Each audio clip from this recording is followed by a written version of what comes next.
Hello, très cher investisseur, j'espère que ça gaze aujourd'hui et que tu es toujours à 300% pour trouver ton futur investissement immobilier parce que c'est comme ça que tu vas arriver à faire à avoir une vie un peu meilleure pour être moins tributaire de ton patron ou de ton président ou de ton employeur de façon à vivre un peu la vie que tu désires et que tu rêves. Donc, continue et pense à ton pourquoi, c'est très important. Aujourd'hui, du coup, je voulais te faire une petite vidéo sur la décision de faire une acquisition entre un immeuble de rapport et un appartement. Parce que voilà, souvent au début, quand on commence, on se pose la question et on n'ose pas forcément partir sur du coup l'immeuble. Et du coup, aujourd'hui, on va parler de différents critères, tu vois. Donc, on va parler de la recherche, des travaux, de la division, du financement, de la location, de la gestion, des impôts et des imprévus. Et je vais essayer de te donner une classification. Et au-delà de la classification, il faut surtout comprendre du coup les avantages et les inconvénients, toujours pareil, de chaque type d'investissement. Voilà, donc c'est ça. Comme toujours, avant, je t'invite à t'abonner à cette chaîne, à mettre un pouce à la fin de la vidéo si tu as appris 2-3 trucs. Ça aidera à développer la communauté.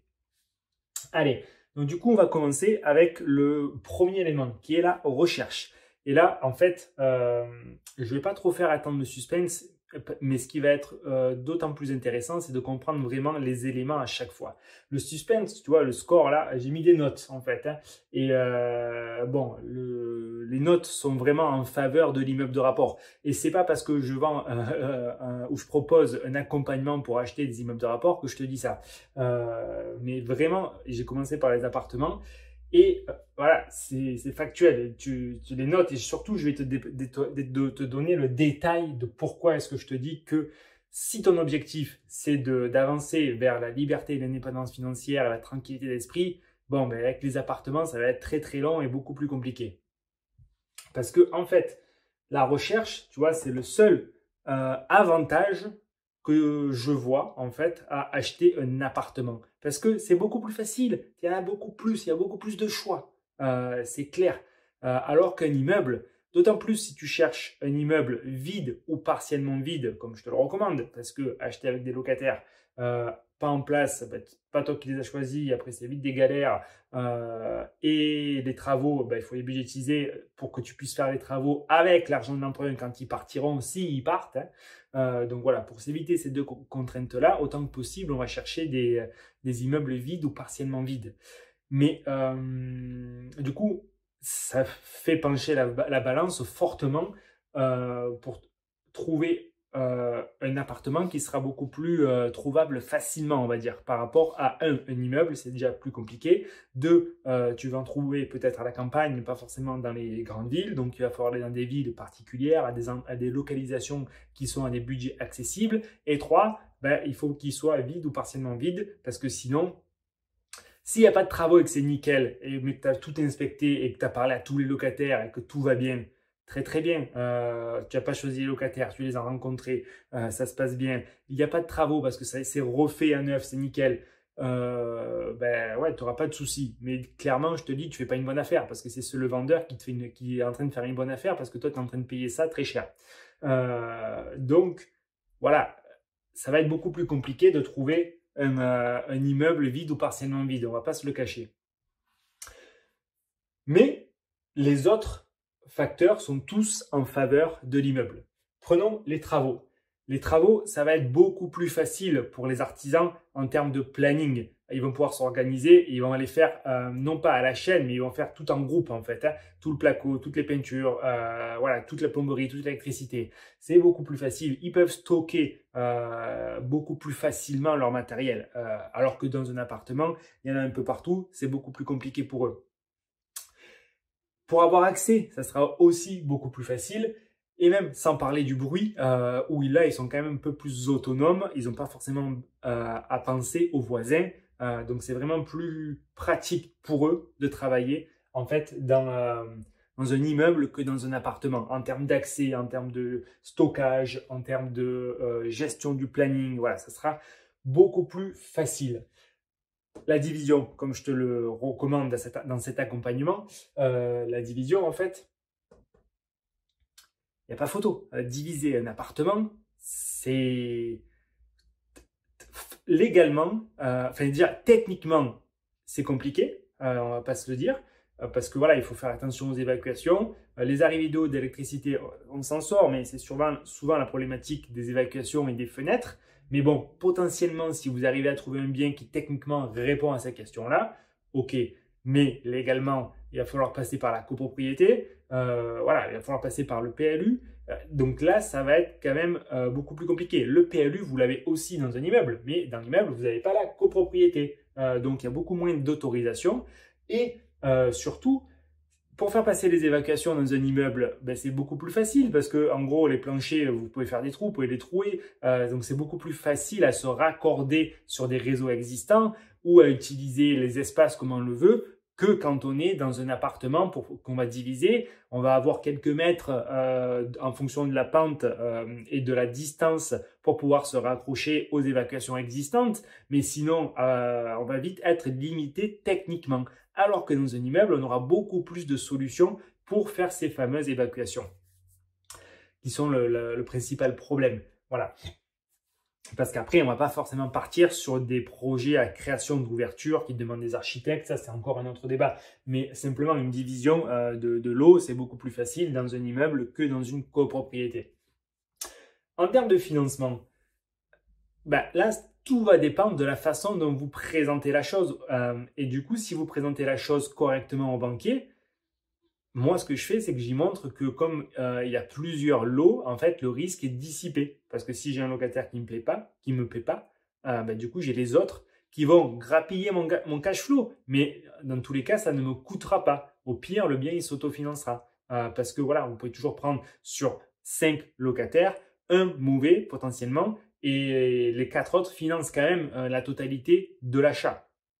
Et en plus, voilà, quand vous mettez des petites colocations, quand vous mettez des locations courte durée, du coup, ce que moi j'incite à faire aux personnes que j'accompagne, c'est encore moins de risques au final parce que vous êtes déjà rentable en longue durée, mais en mettant les autres formes d'exploitation, si vous êtes localisé dans les bons secteurs, bon, il n'y a aucun souci. Mais simplement en termes de financement, le risque, il est diversifié parce que tout le risque ne porte pas sur la tête d'un seul locataire. Ça, il faut bien le comprendre.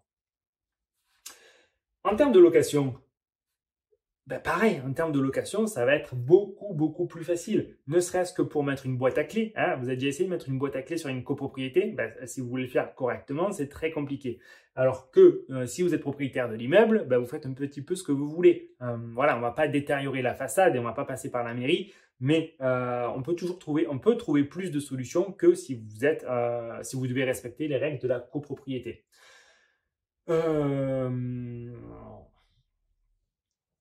Voilà, pas de gardien, voilà, donc ça sera beaucoup plus facile là aussi.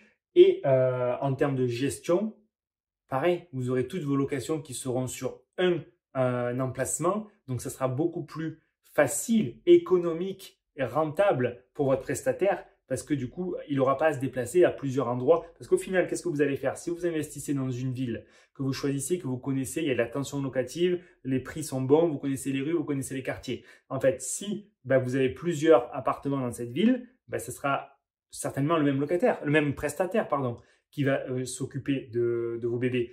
Du coup, ça va être plus contraignant pour lui d'aller à plusieurs endroits. Alors que si tous les biens sont bien localisés en fonction de la demande locative qui correspond et que vous centralisez tout sur un seul site, ça sera beaucoup plus économique et beaucoup plus facile et beaucoup plus rentable pour vous. En termes d'impôts, c'est aussi un avantage pour moi d'investir dans un immeuble parce que vous allez avoir le choix beaucoup plus facilement pour maîtriser votre fiscalité. J'entends par là que vous pouvez très bien mettre un appartement en foncier. Vous pouvez très bien mettre notre appartement en nu ou mettre tout en nu. Vous pouvez très bien faire passer certaines factures, en fait, même de votre résidence principale. Si demain vous habitez dans un immeuble ou une maison que vous divisez, voilà, il suffit simplement de faire apparaître les bonnes adresses sur les factures, de façon à aller chercher un petit peu plus de déficit.